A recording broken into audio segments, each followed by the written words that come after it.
Assalamualaikum warahmatullahi wabarakatuh. Anak-anak Ustadz yang dimuliakan Allah Subhanahu wa taala. Alhamdulillah kembali lagi kita pada pelajaran pendidikan agama Islam. Pada kesempatan kali ini Ustadz masih membawakan atau memberikan materi sebagaimana minggu lalu, yaitu mengenai Allah Maha Mengetahui. Kali ini akan Ustadz bahas lebih dalam. Anak-anak Ustadz yang dimuliakan Allah Subhanahu wa taala, anak-anak Ustadz boleh buka buku pegangan PAI-nya di rumah pada halaman 120. Ustadz yang dimuliakan Allah Subhanahu wa taala, dalam Asmaul Husna yang sering kita baca ketika greeting, terdapat salah satu nama Allah yang disebut dengan Al-Alim, ya. Al-Alim itu artinya Allah Maha Mengetahui. Kenapa Allah disebut Maha Mengetahui? Karena Allah mengetahui segala sesuatu, baik yang terlihat maupun yang tersembunyi. Bahkan yang bendanya pun tidak terlihat, Allah mengetahuinya. Allah Subhanahu wa taala mengetahui apa yang telah diciptakan Allah. Allah menciptakan langit, bumi beserta isinya. Maka Allah mengetahui apa-apa yang berkaitan dengan apa yang diciptakan Allah. Sederhananya, manusia misalnya. Maka Allah mengetahui baik yang kecil maupun yang besar dari segala urusan manusia, dari segala masalah manusia, dari segala apa yang diperbuat manusia. Maka Allah mengetahuinya. Kenapa? Karena manusia masih terlihat. Kemudian Allah Subhanahu wa taala mengetahui ucapan dan perbuatan manusia. Perbuatan manusia, dimanapun manusia berada, sembunyi dimanapun, bahkan satu orang pun tidak mengetahuinya, bahkan di ujung dunia sekalipun dia berbuat, namun Allah tetap mengetahuinya. Maka di awal tadi saya katakan, Allah Maha Mengetahui karena Allah juga mengetahui apa yang tersembunyi. Kemudian Allah Subhanahu wa taala mengetahui setiap gerakan yang ada di darat, laut, dan udara. Tidak ada yang tersembunyi dari pandangan Allah. Allah Subhanahu wa taala juga mengetahui semua yang telah terjadi. Bahkan yang akan terjadi, Allah juga Maha Mengetahui. Kenapa? Karena Allah lah yang menciptakan segalanya. Yang paling dahsyat adalah ketika sesuatu yang tak tampak. Ini yang saya katakan di awal. Bahkan bendanya pun tidak terlihat, Allah mengetahuinya. Contohnya apa? Ucapan manusia.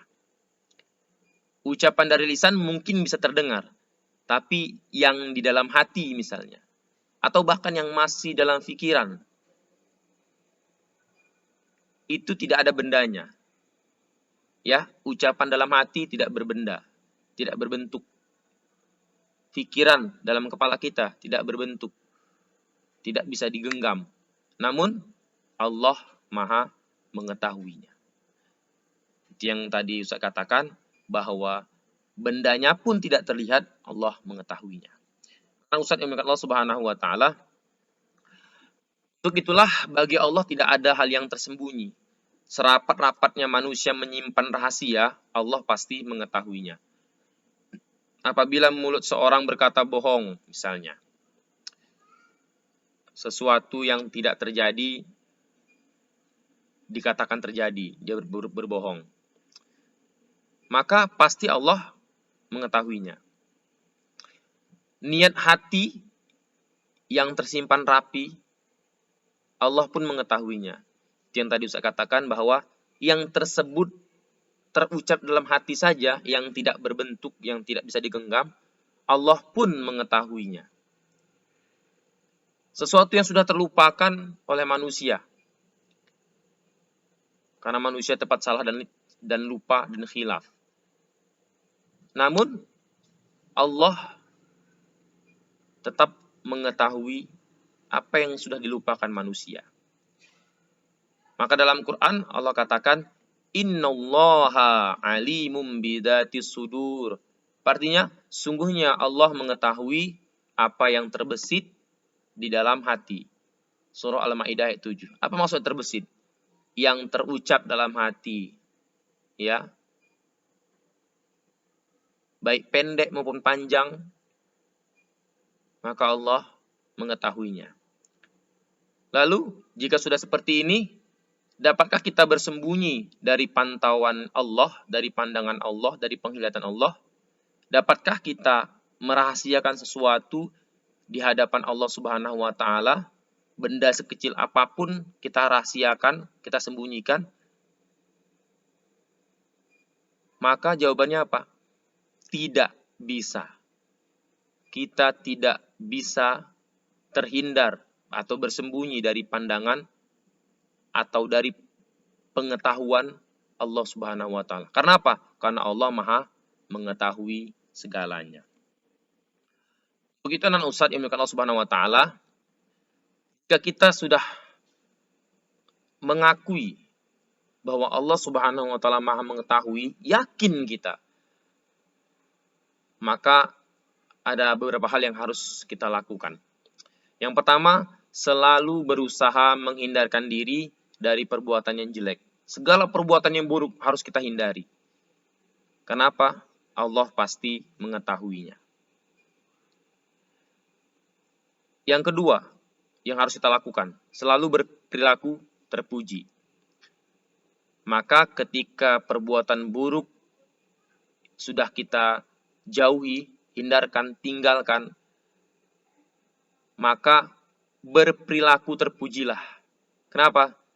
Karena segala perilaku terpuji itu, perilaku terpuji tersebut akan bernilai di sisi Allah Subhanahu wa taala. Ada nilai pahala di dalamnya nantinya. Untuk itu, jangan tinggalkan perilaku terpuji. Karena akan menjadi bekal kita untuk hidup di akhirat kelak. Yang ketiga, yang harus kita lakukan, selalu menghindarkan diri dari pikiran-pikiran yang kotor, ya. Maka pikiran kita harus bersih. Pikiran yang kotor akan membawa kita kepada perbuatan-perbuatan yang buruk. Yang akhirnya nanti perbuatan buruk tersebut akan membawakan kita kepada lubang neraka. Maka hindari, jauhi dari pikiran-pikiran yang kotor.